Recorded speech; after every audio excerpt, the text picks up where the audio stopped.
오늘 함께 은혜 받으실 말씀 신약 로마서 5장 3절 4절.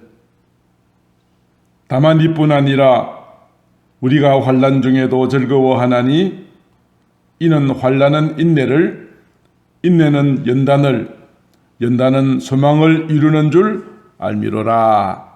아멘.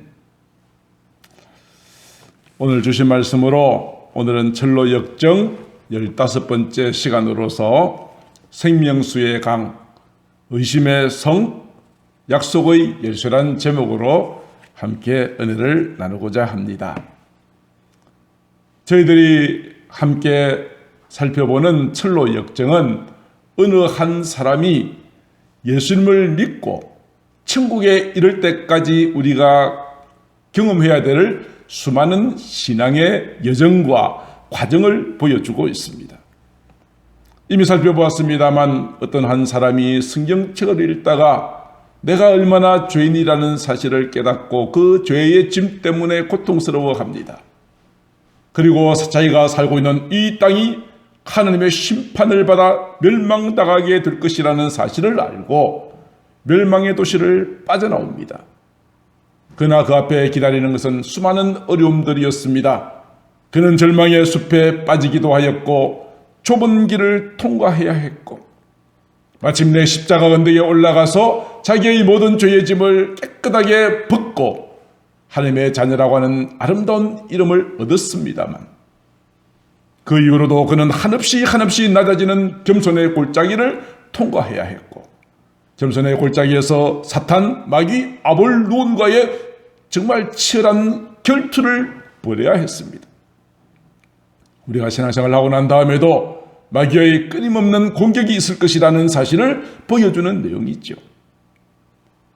겸손의 골짜기를 통과하여 그 다음에 사망의 음침한 골짜기를 지나야 했고 사망의 음침한 골짜기를 통과하고 난 다음에 그는 성실이라고 하는 사람과 천성을 향한 순례의 길을 가면서 두 사람은 허영의 도시에 들어가게 됩니다. 허영의 도시에는 하루 24시간 1년 365일 열리는 허영의 시장이 있었는데 시장 사람들은 이 두 사람이 저들이 파는 세상적인 허영, 헛된 것들에 관심이 없이 진리만을 구한다는 사실에 저들은 분개하였고 저들은 정말 애매하게 고난을 받습니다. 그러다가 마침내 함께 동행하던 성실이 순교당하게 되죠. 그렇지 않은 하나님의 은혜로 무사히 빠져나오면서 소망이라고 하는 자와 함께 동행하게 되어집니다. 이제는 소망과 크리스천이 천국을 향한 여정을 걸어가면서 저들은 작은 언덕 위에 은을 캐는 광산을 발견합니다. 많은 사람들이 은을 캐며 세상의 것을 취하기 위하여서 그곳에 빠져서 멸망당하는 장면들을 보았는데 은광산 앞에 저는 데마라고 하는 사람이 저들을 유혹하는 것입니다. 한때 사도 바울의 신실한 동행자였으나 세상을 사랑하여 떠나가 버렸던 데마의 유혹이 있었지만 이것을 유혹을 뿌리치고 이 은광산을 지나게 되면서 한 돌로 만든 기둥을 발견합니다. 그 기둥에는 롯의 아내를 기억하라 하는 그런 경고의 문안이 달려 있었습니다. 지금까지 걸어왔던 모든 길, 크리스찬과 소망이 함께 걸어왔던 길은 결코 순탄한 길은 아니었습니다. 수많은 어려움이 있었고 수많은 유혹을 통과해야만 했습니다. 이러한 저들에게 하나님께서는 아름다운 생명수의 강을 만나게 해주셨습니다. 우리가 믿음 생활을 하면서 힘들고 어려울 때에 이와 같은 하나님의 위로가 있다는 것입니다.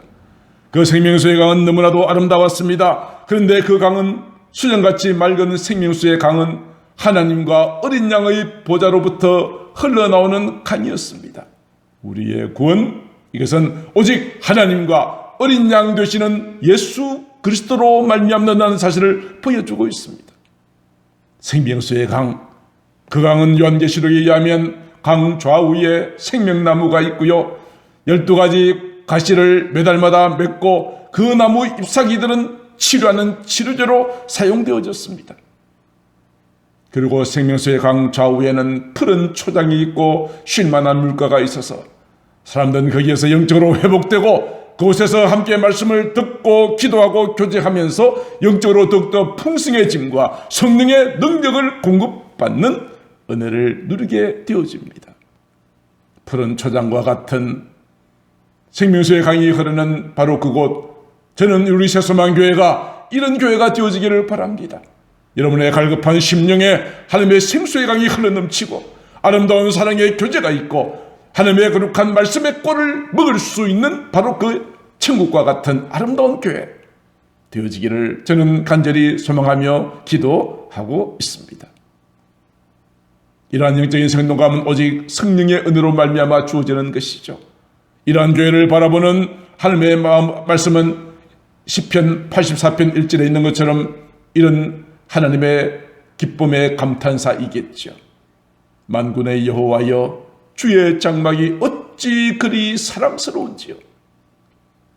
하나님이 보실 때나 사람들이 볼 때에 정말 아름답고 사랑이 넘치는 생명수의 강이 흘러넘치는 그런 교회, 그런 여러분들의 가정, 여러분들의 심령이 되어지기를 우리 주 예수님의 이름으로 축복합니다. 생명수의 강가에서 쉬면서 안식하던 저들, 그러나 그 생명수의 강의 길이가 그다지 길지 않았습니다. 생명수의 강은 짧았습니다. 그리고 다시 험한 길이 시작되는 것이었습니다. 두 사람은 너무나 아쉬웠습니다. 험한 길 때문에 저들은 실망하고 힘들었습니다. 이스라엘 백성들이 애굽에서 430년간 종살이 하다가 하나님께서 모세를 통하여 그들을 해방시키셨죠.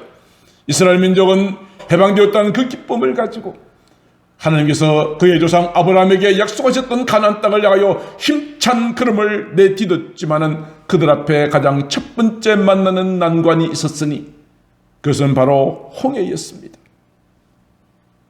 이스라엘 민족들은 두려워했습니다. 그러나 하나님께서 이 홍해를 만나게 하신 이유가 있으셨습니다. 하나님께서 이 홍해를 갈라서 그들은 마른 땅으로 건너가게 하시고 뒤쫓아오던 애굽의 군대는 수장시키셨습니다. 왜 하나님께서 이스라엘 민족들을 이런 과정 없이 빠른 길로 신속한 길로 지름길로 갈 수도 있을 텐데 왜 홍해를 만나게 하셨을까요? 앞으로 저들이 가는 광야의 길에 이 홍해의 경험은 하나님은 내 앞에 어떤 장애물도 가르시고 길을 만드시는 하나님을 체험하게 하신 것입니다. 여러분들의 인생 가운데도 홍해와 같이 내 길을 가로막는 것이 있다 할지라도 홍해를 가르신 모세의 하나님, 곧 저와 여러분들의 하나님이 될 줄로 믿습니다. 생명수의 강이 끝나고 다시 시작되어진 험한 길, 이스라엘 민족이 홍해를 가르는 기적을 체험하고 그 뒤로 사흘 동안 마실 물을 얻지 못하는 어려운 상황과 같은 상황입니다. 홍해가 갈라지고 애굽의 군대가 수장될 때 저들은 기뻐하며 노래하였지만은 사흘길을 마실 물을 찾지 못하고 고통당하다가 마침내 한 샘물을 만났는데 그 물을 마시려고 달려가 보니 마시지 못할 쓴물이었습니다. 이스라엘 민족들은 모세를 원망하기 시작합니다. 가나안 땅이고 뭐고 목말라 죽겠다고. 그때 하나님께서는 모세에게 한 나무 가지를 가리키시고 그 가지를 물에 던져 넣으라 하시니 그 물이 단물로 바뀌었습니다. 홍해의 사건을 통해서 홍해를 가르치는 하나님을 체험하게 하셨다면 마라의 쓴물을 통하여서 하나님께서는 이스라엘 백성들에게 나는 너희를 치료하는 하나님이다, 여호와 라파의 하나님이심을 깨닫게 하신 것입니다.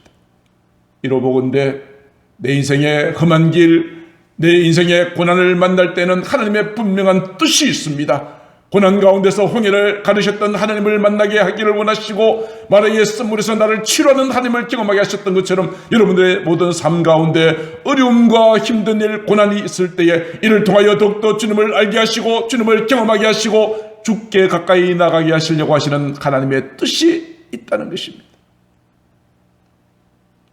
위대한 사도 바울은 정말 놀라운 영적인 체험을 많이 하였습니다. 하늘나라 천국을 보는 특별한 영적 체험도였습니다. 그런데 하나님께서는 사도 바울이 이것 때문에 혹시 너무 자만할까 싶어서 하나님께서는 그에게 육체의 가시를 두셨다고 이야기합니다. 고린도후서 12장 7절이죠. 여러 계시를 받은 것이 지극히 크므로 내가 너무 자만하여 넘어지지 않도록 하기 위해서 내 육체에 가시를 두셨다. 그의 몸에 병이 있었습니다.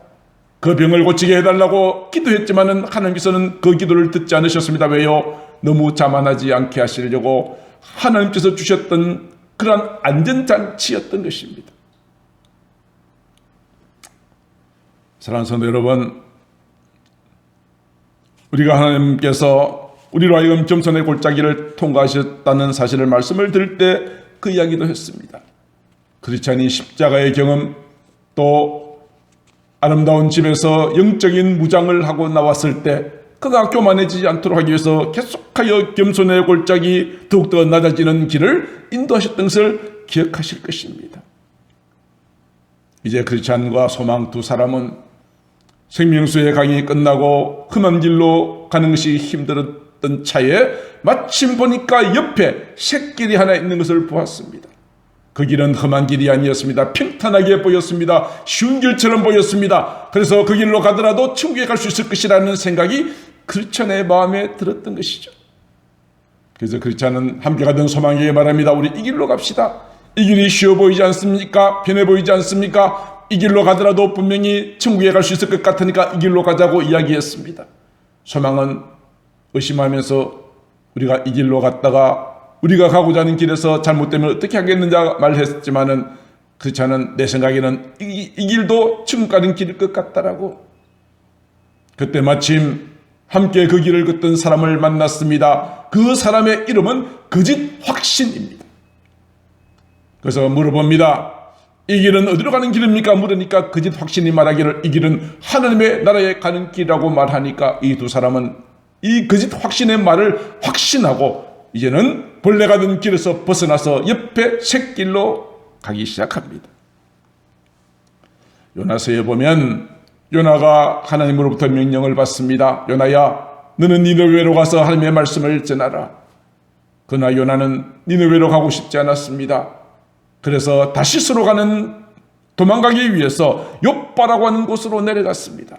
요나서 1장 3장에 이렇게 말씀하시죠. 요나가 여호와의 얼굴을 피하기 위하여 다시스로 도망하려고 욥바로 갔는데 때마침 다시스로 가는 배를 만났습니다. 요나는 생각합니다. 내가 가려는 길이 순탄하구나. 어떻게 때마침 내가 다시스로 가고 싶었는데 마침 배가 있었구나 하면서 그 배를 탔습니다. 그러나 하나님께서는 요나가 타고 가던 배에 풍랑을 일으키게 하셨습니다. 엄청난 풍랑이 이 배를 그냥 삼킬 듯이 몰려들어옵니다. 마침내 요나는 하나님의 명령을 어겼던 사실을 실토하게 되고 요나는 바다에 던져지고 물고기 뱃속으로 들어가는 그런 결과를 초래하였습니다. 우리가 가야 할 길에서 벗어나는 것, 내 생각에 옳다고 좋다고 생각하며 그 길을 따라갔던 것들이 얼마나 우리에게 잘못된 길로 가게 하는 것인 줄을 보여주는 것입니다. 로마서 8장 6절에 사도 바울은 말합니다. 육신의 생각은 사망이요. 저는 이 길이 옳은 길인지 잘못된 길인지 기도하지 않았습니다. 내 생각에는 이 샛길도 옳은 길이라고 생각하였지만 그 길은 잘못된 길이라는 사실을 뒤늦게 깨닫게 됩니다.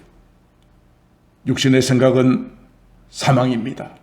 마귀는 바른 길로 안내하는 것이 아니라 쉬워 보이는 길, 편한 길을 가르쳐 주지만 그 길의 끝은 사망이라는 사실을 보여주고 있는 것이죠.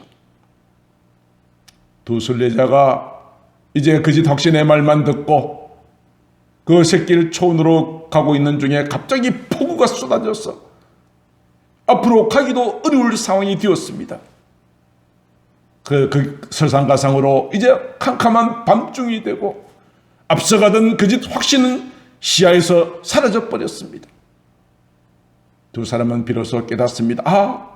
우리가 잘못된 길로 왔구나 하는 사실을 뒤늦게 깨닫습니다. 우리가 늘 말씀으로 잘 분별되지 않으면 이와 같이 위기를 맞이할 수 있습니다. 깨어있지 않으면 거짓 확신의 말에 넘어갔던 두 사람처럼 깨어있지 않으면 영적으로 말씀으로 분별력이 없으면 자칫하면 우리도 잘못된 샛길로 잘못된 길로 빠질 수가 있다는 사실입니다. 누구에게나 이런 위험성은 있습니다. 나는 괜찮을 거라고요. 어느 누구도 장담하지 못합니다. 하나님의 마음에 합한 자였던 다윗도 그가 잠시 방심한 사이에 이런 유혹에 빠졌던 경험이 있습니다. 다윗이 왕궁에서 저 멀리 목욕하고 있는 한 여인을 목격했습니다. 그 순간 다윗의 마음속에 음욕이 탐심이 들었습니다. 그래서 사람을 보내어 그 여인을 데려오라고 합니다. 그 여인은 자기의 충성스러웠던 부하 우리아의 아내였습니다. 우리아는 지금 나라를 지키기 위해서 전쟁터에 나가서 목숨을 걸고 싸우고 있는데 다윗은 이 밧세바를 범하여서 그날 밤 왕궁으로 돌아와 동침하고 얼마 후에 이 밧세바가 임신했다는 사실을 알고는 이 자기의 범죄 사실을 숨기기 위해서 남편 우리아를 죽게 만들었습니다.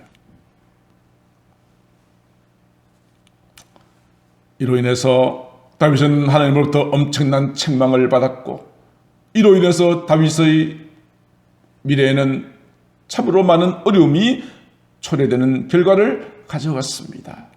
사랑하는 성도 여러분들이요, 다윗도 이러하였거늘 우리는 얼마나 조심해야 할까요?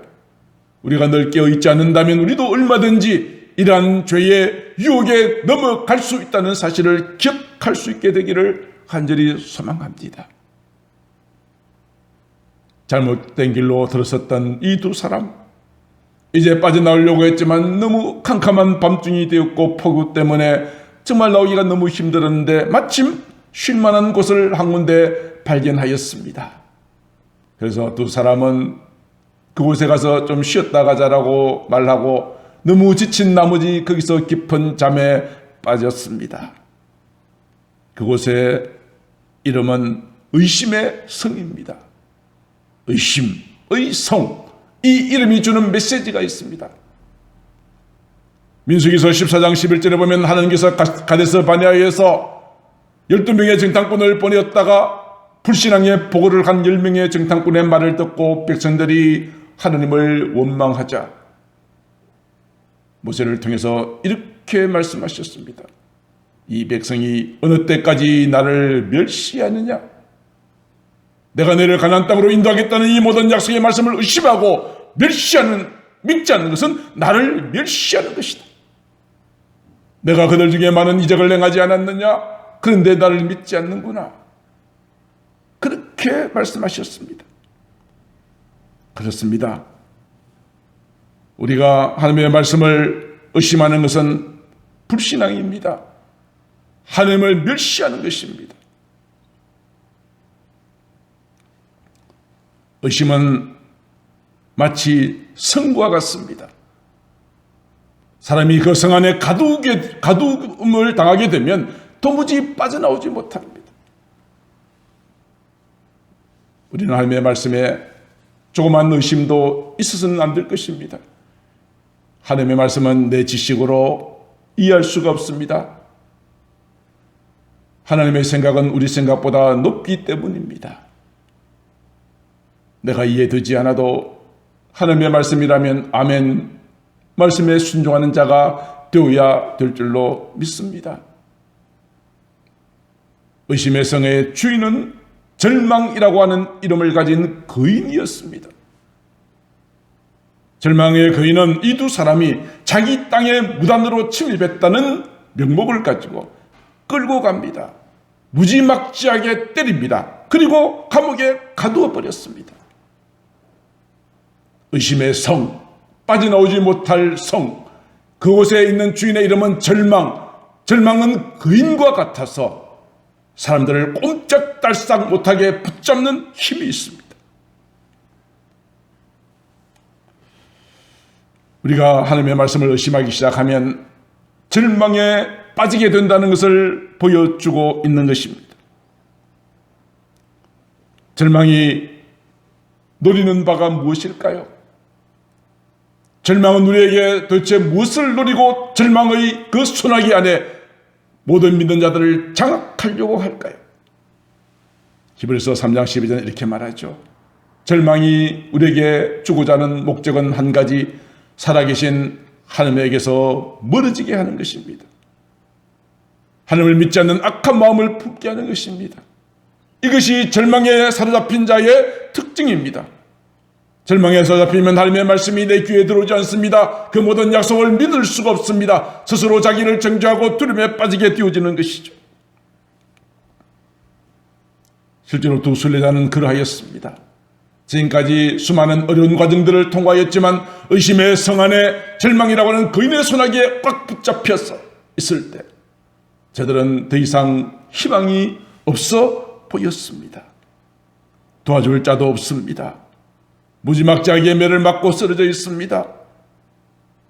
그러면서 저들은 하나님의 구원의 은혜를 의심하기 시작하였습니다.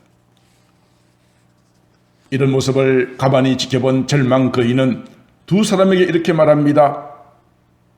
네가 사는 것보다 죽는 게 낫지 않겠니? 스스로 목숨을 끊으라고 충동질합니다. 사람들은 그렇죠. 우리도 정말 많은 사람들이 스스로 극단적인 선택을 위해서 죽는 경우를 많이 봅니다. 나라 살림살이는 과거 어려웠을 때에 비하면 훨씬 더 풍요로워졌지만 저들의 마음속에는 희망을 잃어버리고 마지막 사는 것보다 죽는 것이 낫다라고 생각하면서 극단적인 선택을 하는 경우를 우리는 많이 보고 있지 않습니까? 사람이 깊은 절망에 빠지면 그런 생각이 든다는 거죠. 빠져나오지 못할 의심의 성에 감옥에 갇혀서 절망이라고 하는 거인에 의해서 무지막지하게 폭행을 당하면서 빠져나올 수 있는 희망도 도와줄 자도 없는 상황이라면 차라리 죽는 게 낫지 않겠느냐, 그런 마음의 충동질 말입니다. 그렇지 않은 처음에는 자기도 그렇게 생각했습니다. 이럴 바에 죽는 것이 낫겠다. 그러나 두 사람은 이렇게 대화합니다. 하나님의 계명에 살인하지 말라 그러지 않았습니까?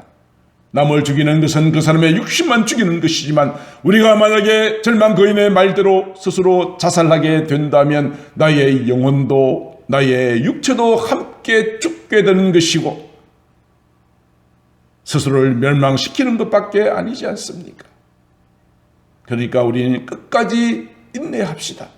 마태복음 24장 13절 끝까지 견디는 자가 구원을 얻는다고 말씀하지 않았습니까? 그러면서 서로 격려하기 시작합니다. 그리고 과거에 하나님께서 자신들에게 베풀으셨던 모든 것들을 기억합니다. 사망의 음침한 골짜기를 통과했을 때의 모습, 허영의 도시에서 고난을 당하였으나 마침내 끝까지 승리했던 과거, 그때마다 하나님께서 은혜 베풀어 주셨던 모든 것들을 기억하면서 그때 함께 하셨던 하나님은 지금도 나와 함께 하신다는 사실을 확신하게 하였습니다. 그래서 서로 격려하면서 이 모든 어려움을 이겨내고자 하였던 것입니다. 사도 바울은 로마서 5장 3절 4절 오늘 읽었던 본문의 말씀이죠. 다만 이뿐 아니라 우리가 환난 중에도 즐거워하니. 지금 소망과 크리스찬이 갇힌 곳은 의심의 성, 절망의 거인 가운데 붙잡혀 있잖아. 이것이 환난이라고 한다면 이 환난 가운데도 우리는 기쁨을 잃어버리지 말고, 우리는 두려워하지 말고 절망하지 말고 해야 될 이유가 있다. 왜? 환난은 인내를 낳고, 인내는 연단을 낳고, 연단은 소망을 이루는 줄 알기 때문이다. 지금 여러분들이 환난을 당할 때 하나님께서 이 모든 모습을 지켜보십니다. 우리가 감당할 만큼만 어려움을 주시고 또한 피할 길도 주셔서 우리의 믿음의 맷집을 강하게 하십니다. 어떤 풍랑이 온다 할지라도 결코 넘어지지 않는 믿음의 풍성한 은혜를 주시기 위해서 때때로 이런 어려움도 주신다 하는 것이죠. 다윗은 그가 위대한 왕이 되기까지 수많은 어려운 과정들이 있었습니다. 골리앗과의 대결, 장인어른이기도 하였고 왕이기도 하였던 사울의 추격, 아들의 반역, 이런 것들이 있었습니다만 이 모든 것들을 다 통과하고 난 다음에 다윗이 마지막으로 고백했던 위대한 고백이 있습니다. 사무엘하 22장 3절 말씀, 하나님은 나의 피할 반석이 되십니다. 하나님, 당신은 적의 모든 공격을 막아주는 방패가 되십니다. 나의 구원의 뿌리 되시고 높은 망대가 되시고 나의 피할 피난처가 되시고 나를 구원하시는 분이십니다. 오늘 이 다윗의 고백이 저와 여러분들의 고백이 되기를 주님의 이름으로 축복합니다. 이제 두 사람은 이 절망 가운데 스스로 자기를 하라고 하는 모든 어떤 충동질에도 말씀 붙들고 하나님 앞에 기도하기 시작합니다. 토요일날 시작되어진 기도, 주일 새벽까지 밤새 기도했습니다.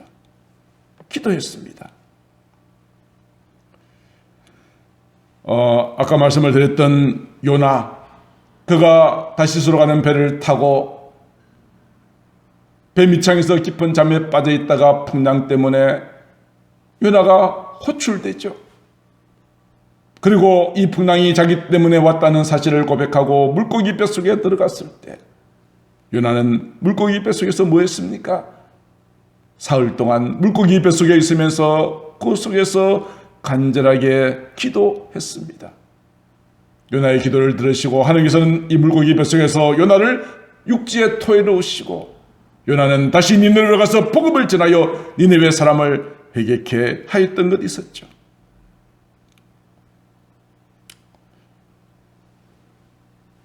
주일 새벽까지 기도하던 가운데 이 그리스도는 가슴을 손뼉을 무릎을 쳤습니다. 내가 왜 이것을 기억하지 못했을까? 우리를 가로막고 있는 수많은 문들이 자물쇠가 채워져 있지만 이 자물쇠를 열 수 있는 열쇠가 내게 있다는 사실을 기도하는 가운데 주일날 새벽에 깨닫게 된 것이죠. 그 이름을 약속의 열쇠라고 하는 것이 자기에게 있음을 뒤늦게 깨달았습니다. 이 열쇠를 가지고 있으면 이 열심의 성에서 탈출할 수 있는데 그인의 선악에서 빠져나올 수가 있다는데 이것을 알지 못하고 두려워했던 자신을 뒤늦게 가슴을 치면서 탄식합니다. 약속의 열쇠가 무엇입니까? 내 인생에 닫힌 모든 문을 여는 열쇠, 그것은 바로 하나님의 말씀입니다. 시편 기자는 이렇게 말합니다. 시편 119편 49절에 주의 종에게 하신 말씀을 기억하소서. 이 말씀은 내게 소망을 가지게 하셨습니다. 이 말씀은 고난 중에 위로가 되십니다. 이 말씀이 나를 살리십니다. 그렇습니다. 우리 인생의 모든 문제를 열 수 있는 열쇠는 하나님의 말씀입니다. 말씀 속에는 우리를 향한 하나님의 사랑이, 우리를 향한 하나님의 용서가 그 말씀 속에 담겨져 있습니다. 이 말씀은 단순한 글이 아니라 살아계신 하나님께서 말씀하셨고 또한 그 말씀하신 대로 반드시 이루신다고 하십니다. 로마서 4장 21절 약속하신 그것을 능히 이루실 하나님이시다. 천년은 없어질지라도 하나님의 말씀은 1.1획도 남김없이 다 이루어진다고 말씀하십니다. 이 두 순례자가 약속의 열쇠를 깨달았던 때가 언제였다고요? 주일이라고 그랬죠. 그렇습니다.